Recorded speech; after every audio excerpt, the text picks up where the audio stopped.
I bet we've all heard the phrase before, seeing is believing, right? I mean, we've heard that, and basically what it means is if we see something with our own eyes, we're more in tune to believe it than if we just hear about it. And yes, that's very true. I mean, seeing is believing for many people, which gets you to wondering, does seeing have anything at all to do with faith? I mean, oftentimes when we think about needing to see something, we know that we don't always see the stuff that we believe in.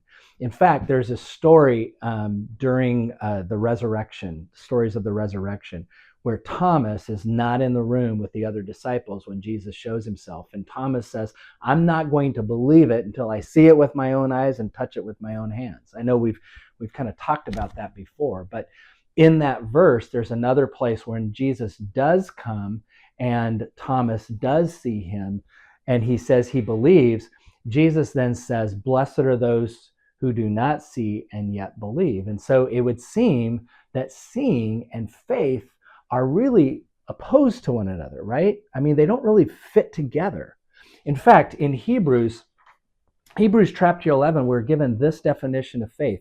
Now, faith is the assurance of things hoped for and the conviction of things not seen.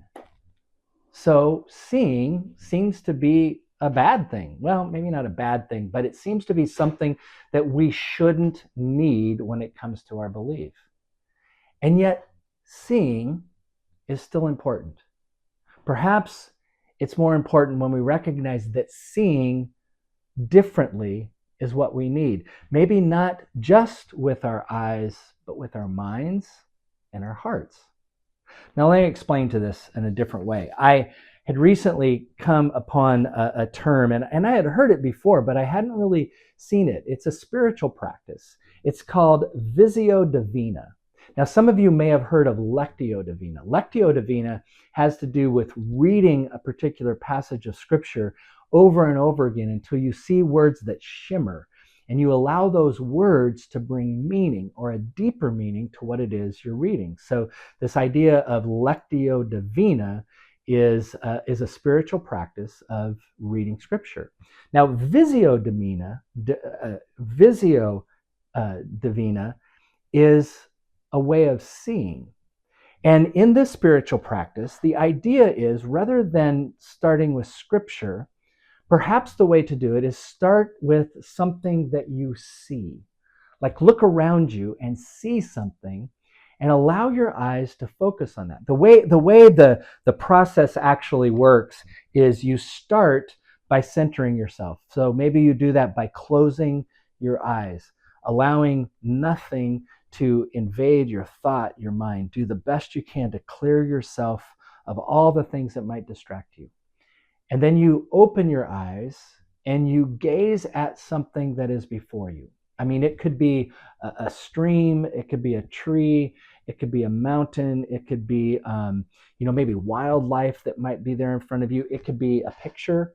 In fact, a lot of folks would use icons, pictures, ancient pictures of Jesus depicting a story of Jesus, and they would use that to kind of gaze at that to see what might be revealed when they look deeply into that. So as I did this, I mean, you can also do it with Scripture too. You can read a passage of Scripture and you can find a word in that Scripture, and rather than allowing just your mind, allow your eyes to picture what that means. But in doing this for me, again, if you're using a picture, it could be the way of focusing on a particular aspect. But what you do is you pay attention to the colors and kind of what that picture represents, and maybe you look deeper into it. So you're not looking at the story of the picture, but you're maybe looking for the brushstrokes of the picture, or what's out of focus and what's in focus within the picture. But again, you allow yourself to move into that thing, and then you ask yourself, what is God teaching me in the midst of this? Is God teaching anything to me in the midst of this time? And it becomes a way of praying. So let me show you. This is what I did recently. So this picture is a picture of Sarah. And I don't know how well you can see this picture. I might have to splice in some other pictures of it. But this This picture is a beautiful picture. It's a picture that he painted in the park. And when you look at it from this angle right now, you can kind of see people sitting in the grass and they're overlooking water. And some are sitting, some are standing, and they're just enjoying this day in the park. Now, what's interesting is this picture, you can see this real picture in the Chicago Art Institute of Chicago. And I was able to see it there as well as New York one time. And it's just an amazing picture. But here's the thing about that picture. When you look deeply into it, what happens is you begin to see that it isn't just brushstrokes. In fact, what it is it's a series of dots. I mean, when you look at what he painted with a series of dots and lines. And when you look at it really closely like this, that's what you see. You see the dots. You see all the little individual pieces that were put together. But when you begin to focus out, you see it begins to make a picture of a dress and a woman with her daughter. You can look at other places in the picture and you can do the same thing. You can look at these two girls who are sitting here and they're holding something in their hand. You keep getting closer and closer and closer. And once you get really close, it's not a bouquet, but it's just a series of dots.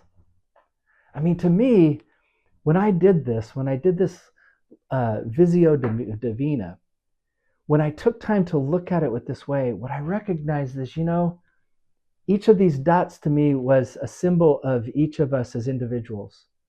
Each of us have our own sense of color, emotion, ideas, wonderment, everything else. And each of us come together, and when our individuality is expressed, it is pretty. I mean, but when you begin to put ourselves into the broader picture, you begin to see different things.